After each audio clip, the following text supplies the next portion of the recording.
اعوذ باللہ من الشیطان الرجیم، بسم اللہ الرحمن الرحیم۔ جب ہم اپنے حساب سے بات کرتے ہیں اور دوسرے کا حساب نہیں ڈالتے، ریکنسلیشن جس کو بولتے ہیں، تو پھر اس میں فرق آ جاتا ہے۔ جیسے میں اپنا مارجن لوں، دوسرے کا مارجن کم رکھوں کاروبار میں، تو وہ پھر حساب میں فرق آ جاتا ہے۔ تو لوگ جب اپنے حساب سے بات کرتے ہیں تو اللہ کا پورا حساب ڈال کے، پہلے تو فتویٰ ہے ہی نہیں، پہلے تو آپ کسی کو مطلب جو ہے اللہ قرآن میں بتا رہے ہیں کہ آپ یہودی عیسائی ان کا سب کا مشرک منافقوں کا فیصلہ قیامت والے دن کرے گا۔ یہ جو گستاخ رسول اور یہ کسی کو یہودی، کسی کو عیسائی، کسی کو مسلمان کو وہ کفر کا فتویٰ دینا، یہ اچھا نہیں ہے۔ یہ اللہ کا کام ہے، ہمارا کام نہیں ہے۔ ہم کو کسی نے ٹھیکہ نہیں دیا کہ یہ غلط ہے یہ صحیح ہے۔ ہاں، نصیحت کرنے کا اللہ نے حکم دیا ہے، جو حکم دیا ہے وہ فالو کریں۔ اور یہ سارے لوگ شیطان بہکاتا ہے، بولتا ہے جی تم صحیح ہو اور یہ غلط ہے۔ یہ جو معاشرے میں پورے دنیا میں مسلمانوں میں ہو رہا ہے، یہ گستاخ رسول نہیں ہے جو کوئی بھی اللہ کے حکم نہیں سنتے، نہ اللہ کے رسول کی حدیث پہ عمل کرتے۔ تو آیت سنتے ہیں سورہ بقرہ کی، وہ کیا بتا رہی ہے، اللہ ڈائریکٹ کیا بتا رہے ہیں اور لوگ کیا بتا رہے ہیں۔ تو اپنا حساب نہیں، اللہ کے حساب سے پورا اللہ کا حساب ڈالیں۔ پوری دنیا، جنت، دوزخ، فرشتے، انسانوں کو اللہ نے بنایا ہے، اور اللہ ہی ایمان دیتا ہے، اللہ ہی ہدایت دیتا ہے، اور آپ کسی کو نہیں سمجھا سکتے، نہ کوئی آپ کو سمجھا سکتا۔ اللہ چاہے گا تو آپ اللہ کی بات سمجھ سکیں گے، نہیں تو نہیں سمجھ سکیں گے، بھلے پوری زندگی گزر جائے، بھلے وہ آدمی جہنم میں چلا جائے، وہ جانے اللہ جانے۔ آیت سنتے ہیں سورہ بقرہ کی 62 کیا کہہ رہی ہے، اور سورہ حج کی 17 کیا کہہ رہی ہے۔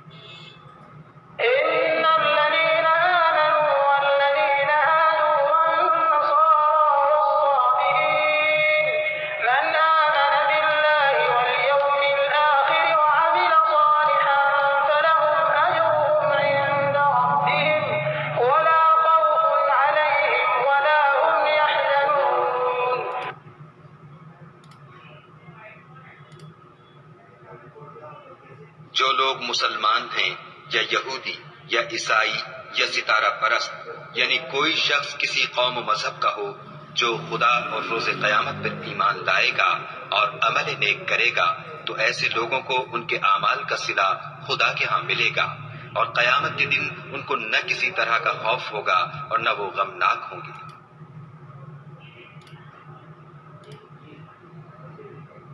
Indeed, those who believed and those who were Jews or Christians or Sabians before Prophet Muhammad, those among them who believed in Allah and the last day and did righteousness, will have their reward with their Lord, and no fear will there be concerning them, nor will they grieve.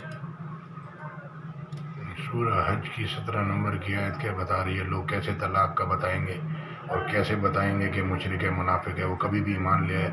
ایمان بھی up down ہوتا ہے، تو آپ کی میری ایک minute میں 50 تصویریں کھینچیں، کوئی اچھی آئے گی، کوئی بری آئے گی، کوئی بہت بری آئے گی، تو ہم کیسے فیصلہ کریں گے؟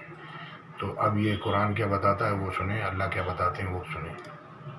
إن الذين آمنوا والذين هادوا والصابئين والنصارى والمجوس والذين أشركوا إن الله يفصل بينهم يوم القيامة إن الله على كل شيء شهيد۔ جو لوگ مومن یعنی مسلمان ہیں اور جو یہودی ہیں اور ستارہ پرست اور عیسائی اور مجوسی اور مشرک، خدا ان سب میں قیامت کے دن فیصلہ کر دے گا، بے شک خدا ہر چیز سے باخبر ہے۔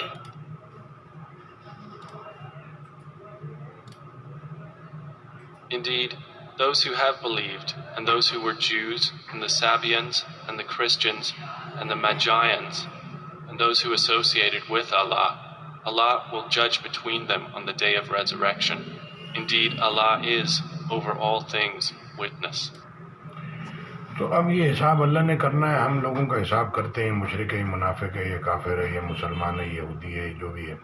گورنمنٹ بھی جب حساب کرتی ہے ٹیکسوں کا، وہ اپنے حساب سے کرتی ہے۔ انڈسٹری، امپورٹر، یہ جتنی بھی ملیں ہیں، جتنے امپورٹر ٹریڈر، جتنے یہ ایجنٹ ہیں، جتنے بھی شپنگ ایجنٹ ہیں، وہ سب اپنا اپنا حساب چلاتے ہیں۔ امپورٹر کا حساب دیکھتے ہی نہیں، کنسائنی کا حساب دیکھتے نہیں، کسٹم اپنا حساب چلاتا ہے، پورٹ اپنا حساب چلاتا ہے، اور یہ ساری شپنگ لائنیں اپنا حساب چلاتی ہیں، دوسرے کا حساب ڈالتی نہیں ہیں۔ تو اللہ کا پورا حساب ڈالنا ہے. یتیموں محتاجوں مسکینوں کی غرباؤں کی مدد کرنی ہے. کوئی بزنس مین اس آیت کو نہیں دیکھے گا، باقی وہ رشوت بھلے دیتا رہے گا، لیکن یہ کہ وہ زکوٰۃ خیرات وہ اپنے حساب سے کرے گا. قرآن کے حساب سے، اللہ کے حساب سے، اللہ کا پورا حساب ڈالیں پھر بات کریں. آپ اللہ کی تو 4 کتابیں اور ہیں، آپ تو ابھی تک قرآن پہ بھی نہیں آئے. اللہ کہہ رہے ہیں ساری آسمانی کتابوں پہ، فرشتوں پہ، جنت دوزخ پہ، اللہ پہ ایمان لانا ہے. تو اس کو غور سے سنیں سمجھیں تاکہ آپ نقصان سے بچ سکیں. یہ جو ہے وہ زندگی ایک دن ختم ہونی ہے، دوسری زندگی یہ ہمیشہ کی زندگی ہے. لوگ اس کو سمجھتے نہیں ہیں. اب یہ یہاں سے انتقال ہونے کے بعد منتقل ہو گیا، اب اس کے بعد یہ جنت ہے یا دوزخ ہے ہمیشہ کی.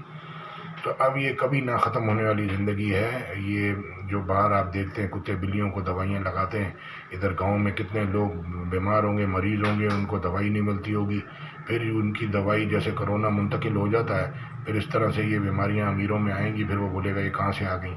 ظاہر ہے جب آپ قرآن کے اندر نہیں ہیں، باہر ہیں، تو پھر اللہ کی کوئی گارنٹی نہیں ہے. اللہ کے حکم سمجھیں اور اس کے قرآن کی لائنوں کے اندر رہیں تاکہ آپ بیماریوں سے، نقصان سے، مصیبتوں سے بچ سکیں اور دنیا بھی اور آخرت میں دونوں جگہ کامیاب ہو سکیں اور نسلیں بھی آپ کی سیدھی راہ پہ آ سکیں. جزاک اللہ خیر. السلام علیکم ورحمۃ اللہ.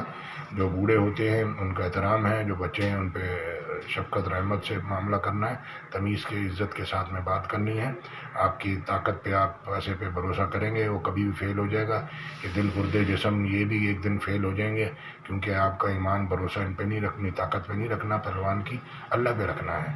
نہ پیسوں پہ، نہ اپنے علم پہ رکھنا ہے، نہ اور معاشرے کے لوگوں پہ رکھنا ہے. جزاک اللہ خیر. السلام علیکم ورحمۃ اللہ.